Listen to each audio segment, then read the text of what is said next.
अध्याय 2 है और अध्याय 2 है विविधता एवं भेदभाव। तो इस अध्याय में हम लोग क्या पढ़ेंगे? विविधता एवं भेदभाव। पिछले पाठ में आपने विविधता के बारे में पढ़ा। कई बार जो लोग दूसरे से अलग होते हैं उन्हें चिढ़ाया जाता है। बहुत बार क्या होता है, जो लोग दूसरे से अलग होता है उसे चिढ़ाया जाता है, उनका मजाक उड़ाया जाता है या फिर उन्हें कई गतिविधियों समूह में शामिल नहीं किया जाता है।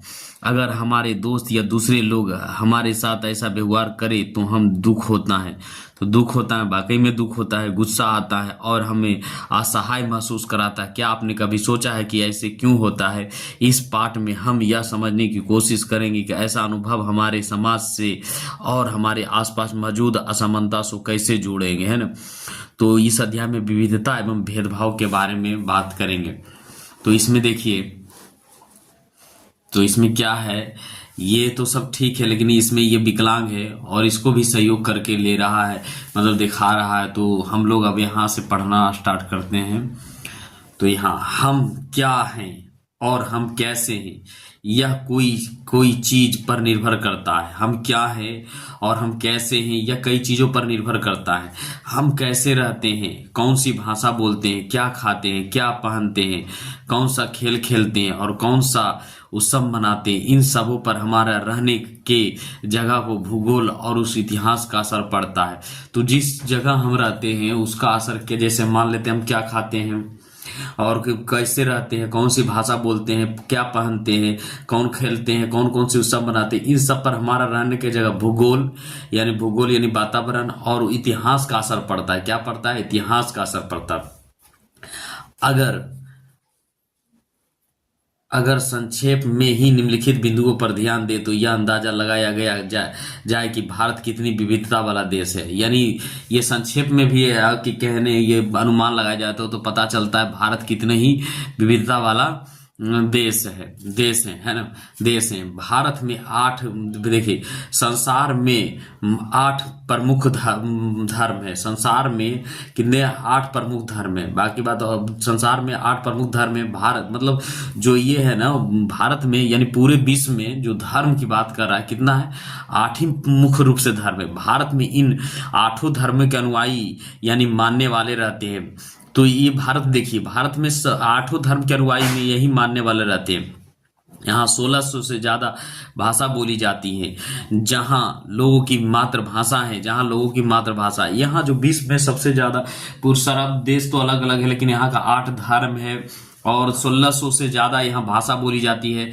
ठीक है, यहाँ की जो मातृभाषा है, यहाँ 100 से भी अधिक ज्यादा तरह के नृत्य किया जाता है, यहाँ अलग अलग तरह के डांस किया जाता है ना।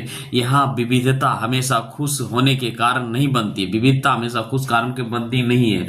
हमें उन लोगों के साथ सुरक्षित एवं अस्वस्थ महसूस करते हैं जो हमारी तरह दिखते हैं या बात करते हैं, कपड़े पहनते हैं और हमारी तरह सोचते हैं। कभी कभी जब हम ऐसे लोगों के से मिलते हैं जो हमसे बहुत विभिन्न होते हैं तो हमें वह बहुत अजीब और अपरिचित लग सकता है। कई बार हम समझ ही नहीं पाते हैं या जान ही नहीं पाते हैं कि वह हमसे अलग क्यों है। लोग अपने से अलग दिखने वाले के बारे में खास तरह की राय बना लेते हैं। लोग अपनी तरह के दिखने वाले को क्या बनाते हैं? खास राय बना लेते हैं। पूर्वाग्रह उन कथनों को देखिए जो आपको ग्रामीण एवं शहरी लोग के बारे में सही लगे। तो उन कथनों को देखिए जो आपको ग्रामीण एवं शहरी लोगों के बारे में सही लगे। जिन कथनों से आप सहमत हैं उन पर निशान लगाइए। क्या आपके दिमाग में ग्रामीण या शहरी लोगों के लेकर किसी भी प्रकार का पूर्वाग्रह है? क्या दूसरे लोगों के दिमाग में भी यह पूर्वाग्रह है? लोगों के दिमाग में यह पूर्वाग्रह क्यों होता है?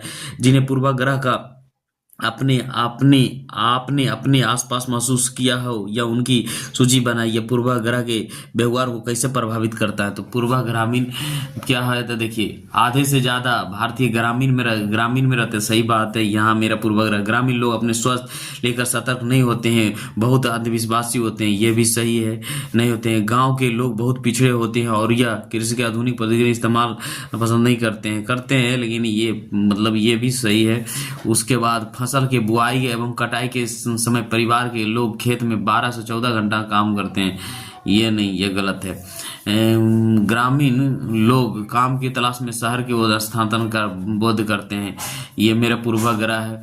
शहरी लोग के बारे में मेरे अवधारणा क्या है? शहरी जीवन बड़ा आसान होता है, यहाँ के लोग बिगड़े और सन्यासी होते हैं। ये गलत है। नहीं, शहर सभ्य होते हैं, बहुत पढ़े लिखे होते हैं। शहर के लोग अपने परिवार के सदस्य के साथ बहुत कम समय बिताता है। ये मेरे सही है। अपने सदस्य बहुत कम समय बिताता है। शहर के लोग केवल पैसा की चिंता कर, लोगों की नहीं। ये भी सही है कि शहर में रहने वाले महंगा पड़ता है, लोगों की कमाई के एक हिस्सा बड़ा हिस्सा नहीं। ऐसा नहीं, बहुत कुछ कम लोगों को जाना पड़ता है। ये भी सही है, ऐसा पड़ता है।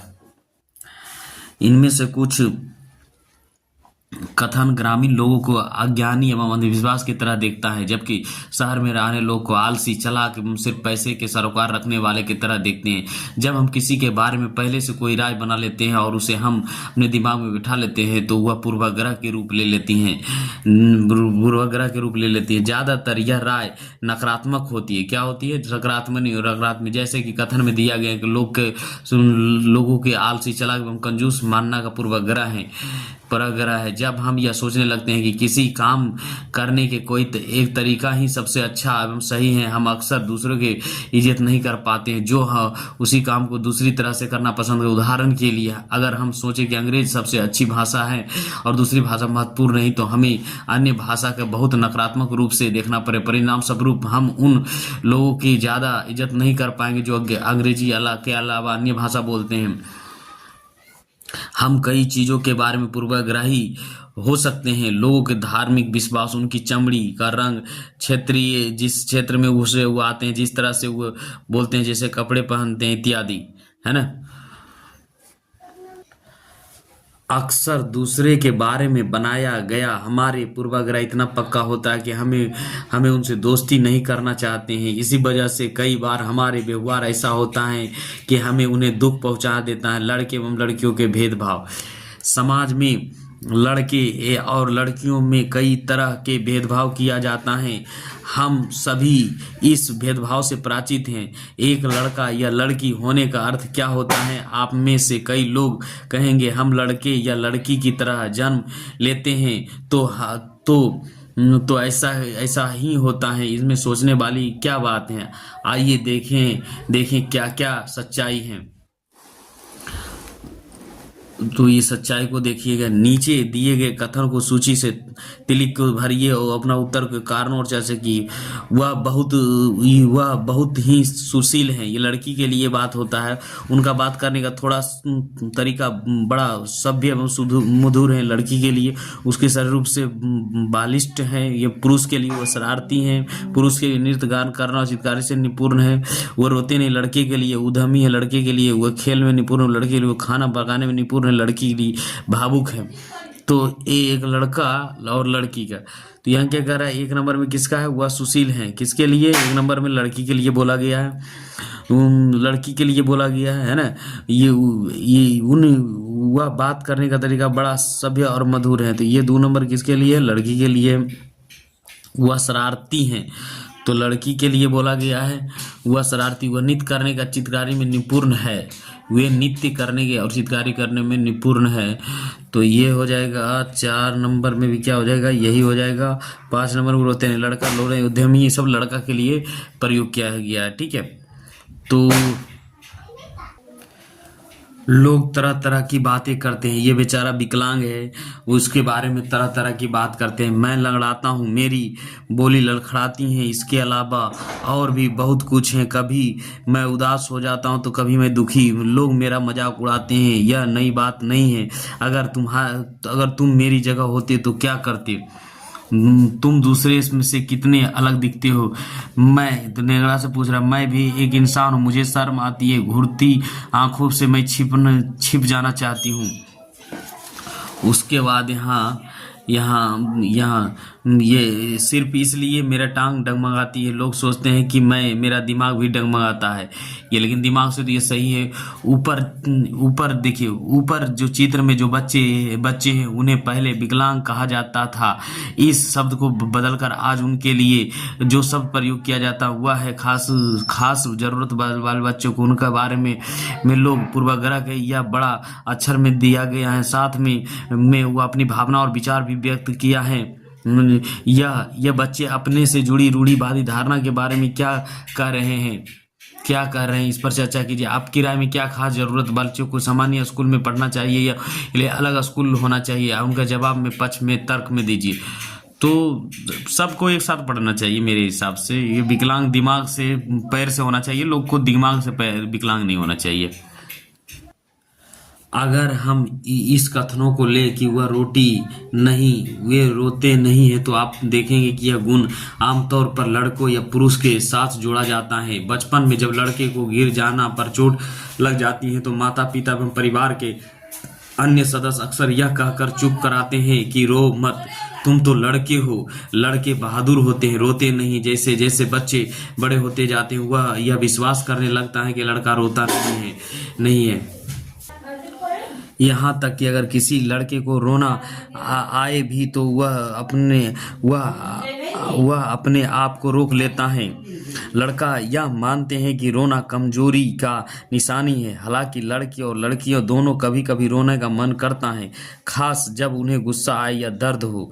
लेकिन बड़े होने तक लड़के सीख जाते हैं या अपनों को सिखा लेते हैं कि रोना नहीं है। अगर एक लड़का रोए तो उसे लगता है कि दूसरे उसे चिढ़ाएगा या उसका मजाक बनाएगा, है ना। तो यहाँ देखते हैं वे कोमल एवं मृद स्वभाव की हैं, यह बहुत ही सहनशील है। ऐसे कथन को लेकर उन पर चर्चा कीजिए कि यह कैसा केवल लड़कियों पर लागू किया जाता है। ये क्या लड़कियां में यह गुण जन्म से ही होता है या ऐसा व्यवहार समाज से सीखता है? आपकी उन लड़कियों के बारे में क्या राय है जो कोमल एवं मृद स्वभाव की नहीं होती और शरारती होती हैं, इसलिए वह दूसरे के सामने रोने से अपने आप को रोक लेता है? लड़का: हम लगातार यह सुनते रहते हैं कि लड़के ऐसा होते हैं और लड़कियां ऐसी होती हैं। समाज की इन मान्यता को हम बिना सोचे समझे मान लेते हैं। हमें विश्वास कर लेते हैं कि हमारा व्यवहार उनके अनुसार ही होना चाहिए। हम सभी लड़के और लड़कियों के उस छवि को अनुरूप देखना चाहते हैं। रूढ़िवादी धारणाएं बनाना: जब हम सभी लोगों को एक ही छवि में बांध देते हैं तो उनके बारे में पक्की धारणा बना लेते हैं, तो उसे रूढ़िवादी धारणा कहते हैं। कई बार हम किसी खास देश, धर्म, लिंग के होने के कारण किसी को कंजूस या अपराधी या बेवकूफ ठहराते हैं। ऐसा दरअसल उनके मन में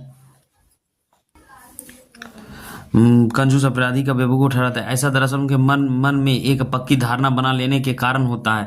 हर देश, धर्म आदि में हमें कंजूस अपराधी बेवकूफ लोग मिल ही जाता है, इसलिए सिर्फ इसलिए कि कुछ लोग उस समूह में वैसे हैं। पूरे समूह को बारे में ऐसी राय बनाना वाजिब नहीं है। इस प्रकार की धारणा हमें प्रत्येक इंसान को एक अनोखा और अलग व्यक्ति की तरह देखने से रोक देती है। हम नहीं देख पाते हैं कि उस व्यक्ति को अपने कुछ खास गुण या क्षमता या दूसरे से अलग हैं। रूढ़िवादी धारणा बड़ी संख्या में लोगों के एक ही प्रकार के खांचे में जोड़ देती हैं। जैसे माना जाता है कि हवाई जहाज उड़ाने का काम लड़कियां नहीं कर सकती। इन धारणाओं का असर हमें सब पर पड़ता है। कई बार यह धारणाएं हमें ऐसी काम करने से रोकती है जिनके करने की काबिलियत शायद हम में है। समानता एवं भेदभाव तब होता है जब लोग पूर्वाग्रह या रूढ़िवादी धाराओं के आधार पर व्यवहार करते हैं। अगर आप लोग के नीच दिखाने के लिए कुछ करते हैं, तो अगर आप उन्हें कुछ गलतियों में भाग लेने से रोकते हैं, तो किसी उस खास नौकरी को करने से रोकते हैं या किसी मोहल्ले में रहने से नहीं देते हैं, तो एक ही कुआं या हैंडपंप से पानी नहीं लेने देते हैं, या दूसरे से इस्तेमाल किया जा रहा है, या गिलास में चाय नहीं पीने देते हैं, तो इसका मतलब है कि आप उनके साथ भेदभाव कर रहे हैं। भेदभाव कई कारणों से हो सकता है। यदि आपको याद है कि पिछले पाठ में समीर एक और समीर दो एक दूसरे से बहुत भिन्न था, उदाहरण के लिए उनका धर्म अलग था, यह विविधता का एक पहलू है, पर यह भेदभाव का कारण भी बन सकता है। ऐसा तब होता है जब लोग अपने से भिन्न प्रथाओं और रिवाजों को निम्न कोटि को मानते हैं। दोनों समीर एक दूसरे में अंतर उनकी अर्थ पृष्ठभूमि का था। समीर दो गरीब था, जैसे कि आपने पहले पढ़ा है। यह अंतर तो अभी हम लोग एक थोड़ा यहाँ मुसलमान बच्चों का चित्र दिया हुआ है। मुसलमान के बारे में आप आम रूढ़ी धारणा की लड़कियां के पढ़ने की रुचि नहीं लेता है, इसलिए उन्हें स्कूल नहीं भेजा जाता, जबकि अध्ययन यह दिखा रहा है कि मुसलमान को गरीबी एक महत्वपूर्ण कारण है। गरीबी के वजह से ही वह लड़कियों को स्कूल नहीं भेज पाते हैं या स्कूल से जल्दी निकाल देते हैं। जहां पर भी गरीब तथा शिक्षित पहुंचने का प्रयास किया गया है, वही मुस्लिम समुदाय के लोग ने अपनी लड़कियों को स्कूल भेजने में रुचि दिखाई। उदाहरण के तौर पर केरल में प्राय स्कूल घर के पास हैं। सरकारी बस की सुविधा बहुत अच्छी है, जिससे ग्रामीण क्षेत्र में शिक्षकों के स्कूल पहुंचने में मदद मिलता है। उनमें 60% ज्यादा महिला शिक्षक है। इन सभी कारकों के बहुत सारा परिवार बस स्कूल जाने में मदद मिलता है, जिनके मुसलमान लड़कियों भी शामिल है। दूसरे राज्य जहां ऐसा प्रयास नहीं किया गया, वहां गरीबी परिवार के बच्चों को स्कूल जाने में मुश्किल आती है, चाहे वो मुसलमान हो या जनजाति हो या सूचित जनजाति हो। जाहिर है कि मुसलमान लड़कियों का स्कूल में गैर हाजिरी के कारण धर्म नहीं बल्कि गरीबी है। विविधता का पहलू नहीं है, मतलब समीर वन और समीर टू में ये विविधता का पहलू नहीं, यह तो असमानता है। मतलब अमीरी गरीबी क्या है? असमानता। बहुत लोग के पास अपने खाने कपड़े और घर का मूल जरूरत को पूरा करने के लिए साधन और पैसा नहीं होते हैं। इन कारणों दफ्तरों, अस्पतालों, स्कूल आदि में उनके साथ भेदभाव किया जाता है। कुछ लोगों के विविधता और असमानता पर आधारित दोनों ही तरह के भेदभाव को समान करना पड़ता है। एक तो इस कारण कि उसे उस समुदाय के सदस्य जिनकी संस्कृति का मूल्यवान नहीं माना जाता है, ऊपर से यदि वह गरीब हैं और उनके पास अपनी जरूरत के पूरा करने का साधन नहीं, तो इस आधार पर भी भेदभाव किया जाता है। ऐसे दोहरा भेदभाव का सामना कई जनजाति लोग, धार्मिक समूह और खास लोगों के कारण ही करना पड़ता। भेदभाव का सामना करने पर अपनी आजीविका चलाने के लिए लोग अलग अलग तरह का काम करते हैं, जैसे पढ़ाना, बर्तन बनाना, मछली पकड़ना, बढ़ईगिरी, खेती एवं बुनाई इत्यादि। लेकिन कुछ कामों को दूसरे के मुकाबला अधिक महत्वपूर्ण माना जाता है। सफाई करना, कपड़ा धोना, बाल काटना, कचरा उठाना जैसे कामों को समाज में कम महत्व माना जाता है। इसलिए जो लोग इन कामों की जरूरत उनके गंदे और अपवित्र माना जाता है। यह जाति व्यवस्था के एक बड़ा ही महत्वपूर्ण पहलू है। जाति व्यवस्था में लोगों को समूह के एक तरह सीढ़ी के रूप में देखा गया है, जिसमें एक जाति दूसरे जाति के ऊपर या नीचे थी। जिन्होंने अपने आप को इस सीढ़ी में ऊपर रखा, उन्हें अपने को ऊंची जाति एवं उत्कृष्ट कहा है, या जिनका समूह इसे। तो इसको बाद में पढ़ेंगे। अब देखिए हम लोग यहाँ से पढ़ेंगे। एक दलित वह शब्द है जो नीची कही जाने वाली जाति के लोग अपने पहचान के रूप में इस्तेमाल करते हैं, या वह इस शब्द का अछूत से ज्यादा पसंद करते हैं। दलित का मतलब है जिन्हें दबाया गया, कुचला गया, मतलब समाज में दबाया गया, कुचला गया। दलित के अनुसार यह शब्द दर्शाता है कि कैसे सामाजिक पूर्वाग्रह भाव ने दलित लोगों को दबा कर रखा है। सरकार ऐसे लोगों को अनुसूचित जाति के वर्ग में रखती है। और हम लोग अब यहाँ से पढ़ेंगे जिन समूहों को सीढ़ियों के तल में रखा गया, उन्हें अछूत और अयोग्य कहा गया। जाति प्रथा का नियम एकदम निश्चित था। इन्हें अछूत को दिए गए काम के अलावा और कोई काम करने का इजाजत नहीं थी। उदाहरण के लिए कुछ समूह को सिर्फ कचरा उठाने और मरे हुए जानवर के गांव से हटाने की इजाजत थी। ऊंची जाति के लोग के घर में घुसने, गांव के कुआं से पानी लेने, यहाँ तक कि मंदिर में घुसने की इजाजत नहीं थी। उनके दूसरी जाति के बच्चे के साथ स्कूल में बैठा नहीं जाता था। इसी तरह ऊंची जाति के लोग जो अधिकार हासिल था, उससे उन्हें तरह के अछूत का वंचित रखा। रूढ़िवाद धारणा, भेदभाव क्या अंतर है आपको अगले पृष्ठ पर हम देखेंगे कि कैसे भारत के एक मशहूर हस्ती को भेदभाव का सामना करना पड़ा था। यह भाग हम यह समझने में मदद करेगा कैसे जाति के तहत बड़ी बड़ी संख्या में लोग भेदभाव का शिकार हुए। भारत के एक महान नेता डॉक्टर भीमराव अम्बेडकर ने जाति व्यवस्था पर आधारित भेदभाव को अपना अनुभव के बारे में लिखा है। यह अनुभव 1901 में हुआ था, जब केवल वह 9 साल के थे। वह महाराष्ट्र में। अब डॉक्टर भीमराव अंबेडकर 1891 से 1956 को भारतीय संविधान के पिता एवं दलित के सबसे बड़ा नेता के रूप में जाना जाते हैं। वह अंबेडकर ने दलित समुदाय के अधिकारों के लिए लड़ाई लड़ी थी। उनका महर जाति में जन्म हुआ था जो अछूत मानी जाती थी। महर लोग गरीब होते थे, उनके पास जमीन नहीं थी और उनके बच्चे को वही काम करना पड़ता था जो वह खुद करते थे।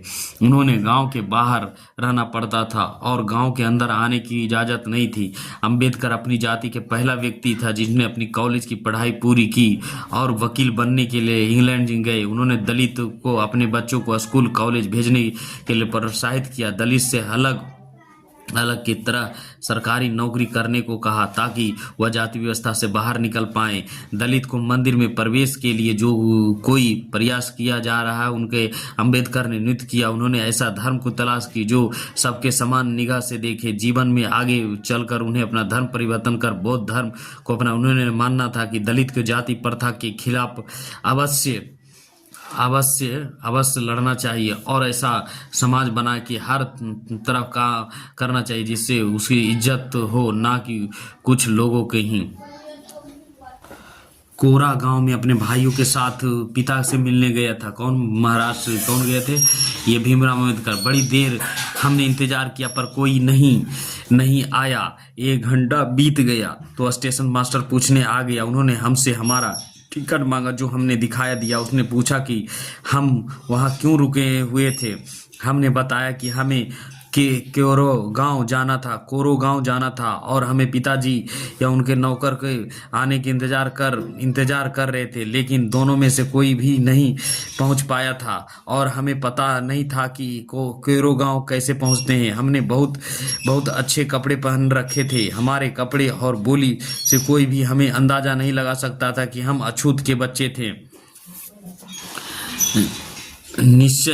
निश्चय ही स्टेशन मास्टर को यह लगा कि यह हमें ब्राह्मण बच्चे हैं और वह हमारी मुश्किल को देखकर बड़ा परेशान हुआ, जैसे कि हिंदुओं में होता ही है। स्टेशन मास्टर ने हमसे पूछा कि हम कौन हैं। बिना एक पल भी सोचे मेरे मुंह से निकल गया कि हम महार हैं।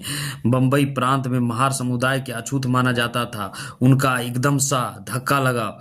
वह भौचक रह गया। उनका चेहरा पर अचानक परिवर्तन हुआ। हमने देखा लिया कि अजीब सी घृणा की भावना उन पर हावी हो गई। उन्होंने जैसे ही मेरा जवाब सुना वह अपने कमरे में वापस चला गया और हम वहीं खड़ी रहे। 15-20 मिनट बीत गए। सूरज बिल्कुल छिप सा गया था। पिताजी आए नहीं थे और ना ही उनका नौकर। अब स्टेशन मास्टर भी हमें छोड़कर चले गए थे। हम काफ़ी घबराए हुए थे। यात्रा की शुरू में जो खुशी हुई और भावना थी उसकी जगह अब अत्यंत उदासी ने ले लिया था। आधे घंटे के बाद स्टेशन मास्टर लौटकर आया तो पूछा कि हम क्या करना की सोच रहे हैं। हमने कहा कि अगर हमें किराए पर एक बैलगाड़ी मिल जाती तो हम कोरो गांव जा सकते। अगर कोरो गांव ज़्यादा दूर नहीं है तो हम फौरन निकलना चाहते हैं। वहाँ किराए पर कोई बैलगाड़ी चल रही थी, लेकिन मैंने स्टेशन मास्टर को जब जवाब दिया था तो कि हम महार हैं तो उसको पता सबको चल गया था कि कोई भी वाला छूत वर्ग को सवारी के ले जाकर अपने आप को गंदा और नीचा नहीं बनाना चाहता था। हम दुगना किराया देने के लिए तैयार थे, पर हमें एहसास हुआ कि बात पैसे से नहीं बन सकती है। स्टेशन मास्टर जो हमारे लिए गाड़ीवान से मोल तोल कर रहा था चुपचाप खड़ा हो गया। समझ नहीं आ रहा है कि क्या करें। Doctor Bhimrao Ambedkar writing of speech change, संपादन बसंत मूल मुंबई शिक्षा विभाग महाराष्ट्र सरकार द्वारा, है ना। तो ये बात हुआ थी इसके भीमराव अंबेडकर द्वारा ये छुआछूत का भेदभाव हुआ। बच्चे पैसे देने तैयार थे फिर भी गाड़ी वाला ने उन्हें जाने से मना क्यों कर दिया। स्टेशन मास्टर भीमराव अंबेडकर भाइयों के साथ कैसे भेदभाव किया। महार होने का पता पर स्टेशन मास्टर जो प्रक्रिया हुई उनसे देखकर बचपन में अंबेडकर कैसा लगा। अपने शब्दों पर क्या आपको कभी प्रति पूर्वाग्रह का अनुभव हुआ है? आपने दूसरों के प्रति भेदभाव भरे देखा आपने कैसे? ये बच्चे से पूछ रहा है, ठीक है। तो कल्पना करके देखिए कि यह कितना मुश्किल होगा अगर लोग के एक से दूसरे जगह जाने ना दिया जाए। यह कितना अपमानजनक दुखदाई होगा अगर लोग आपसे दूर दूर रहे, अपने छूने से मना करे, आपको आपके पानी ना पीने दे। यही छोटी सी घटना दिखाती कैसे गाड़ी से एक दूसरी जगह जाने के साधारण काम की सुविधा भी इन बच्चों को पास नहीं थी, जबकि वह पैसे दे देते थे। स्टेशन के पास गाड़ीवान ने बच्चे को ले जाने से मना कर दिया। उन्होंने बच्चे के साथ भेदभाव भरा व्यवहार किया। यह कहानी से यह बिल्कुल साफ है कि जाति पर आधारित भेदभाव न केवल दलित के कई गतिविधियों से वंचित रखा है, बल्कि उन्हें आदर और सम्मान भी नहीं मिलना देता जो दूसरों को मिलता है। समानता के लिए संघर्ष। ब्रिटिश शासन से आज़ादी पाने के लिए जो संघर्ष किया गया उसे समानता का व्यवहार के लिए किया गया संघर्ष भी शामिल है। दलित ने, औरत, जनजाति लोगों और किसान ने अपने जीवन में जिस गैर बराबरी अनुभव किया उसके खिलाफ उन्होंने लड़ाई लड़ी। जैसे कि पिछली भी बात हुई जब बहुत सारे दलित ने संगठित होकर मंदिर में प्रवेश के लिए संघर्ष किया। महिलाओं ने मांग की कि जैसे पुरुष के पास शिक्षा का अधिकार हैं वैसे ही उन्हें भी अधिकार मिले। किसानों और दलितों ने अपने आप को जमींदारों और उनकी ऊंची ब्याज दर से हर दिलाने के लिए संघर्ष किया। 1947 में भारत जब आज़ाद हुआ और एक राष्ट्र बना तो हमारे नेताओं ने समाज में व्याप्त कई तरह के समता पर विचार किया। संविधान के लिखने वाले लोग भी इस बातों से अवगत थे कि हमारे समाज में कैसे भेदभाव किया जाता है और लोग उनके खिलाफ किस तरह से संघर्ष किया है। कई नेता इन लड़ाइयों के हिस्सा था जैसे डॉक्टर अंबेडकर। इसलिए नेताओं ने संविधान में ऐसी दृष्टि और लक्ष्य रखा कि जिससे भारत में ऐसी सभी लोग के बराबर माना जाए। समानता के एक अहम मूल्य की तरह माना गया है जो हमें सभी एक भारतीयों को रूप में जोड़ती हैं। प्रत्येक व्यक्ति की समान अधिकार में समान अवसर प्राप्त हैं। अस्पृश्यता यानी छुआछूत का अपराध की तरह देखा जाता है। दलित के अलावा कई अन्य समुदाय जिनके साथ भेदभाव किया जाता है। क्या आप भेदभाव के कुछ अन्य उदाहरण बता सकते हैं कि इन उन तरीकों से चर्चा है जिनके द्वारा खास तौर से बोलने वाले लोगों के साथ भेदभाव किया जाता है। इसी कानूनी रूप से खत्म कर दिया गया है। लोग अपनी पसंद के काम कर चुनने के लिए बिल्कुल आज़ाद है। नौकरियां सभी लोगों के लिए खुली हैं। इन सब के अलावा संविधान ने सरकार पर यह विशेष जिम्मेदारी डाली है कि वह गरीब को मुख्यधारा से अलग थलग पड़े समुदाय के इसे समानता का अधिकार फायदा दिलाने के लिए विशेष कदम उठाएं। भारतीय के संविधान लिखने वाला समिति के कुछ सदस्य हैं। तो संविधान के लेखक ने यह भी कहा कि विविधता का इज्जत करना, उसे मूल्यवान मानना, समानता सुनिश्चित करने के ही बहुत ही महत्वपूर्ण कारक है। उन्होंने यह महसूस किया कि लोग को अपने धर्म का पालन करना, अपनी भाषा बोलना, अपने त्यौहार मनाना और अपने आप को खुले रूप से अभिव्यक्त करना की आज़ादी होनी चाहिए। उन्होंने कहा कि कोई एक ऐसा भाषा, धर्म या त्यौहार सबके लिए अनिवार्य नहीं बनाना चाहिए। उन्हें जोर दिया कि सरकार सभी धर्मों को बराबर मानेगी। इसलिए भारत एक धर्मनिरपेक्ष देश है जहां लोग बिना भेदभाव के अपना धर्म को पालन करता है। इससे हमारी एकता का महत्वपूर्ण कारक के रूप में देखा जा सकता है कि हम इकट्ठा रहते हैं और एक दूसरे से इज्जत करते हैं। हालांकि हमारे संविधान में इन विचारों पर जोर दिया गया है कि यह पृष्ठ इस बात को उठाता है कि असमानता आज भी मौजूद है। समानता वह मूल्य है जिनके लिए हम निरंतर संघर्ष करता रहना चाहिए। भारत के लिए समानता का मूल्य वास्तविक जीवन का हिस्सा बने, सच्चाई बने, इसके लिए लोगों के संघर्ष, उनके आंदोलन और सरकारों द्वारा उठाए जाने वाला कदम बहुत जरूरी है।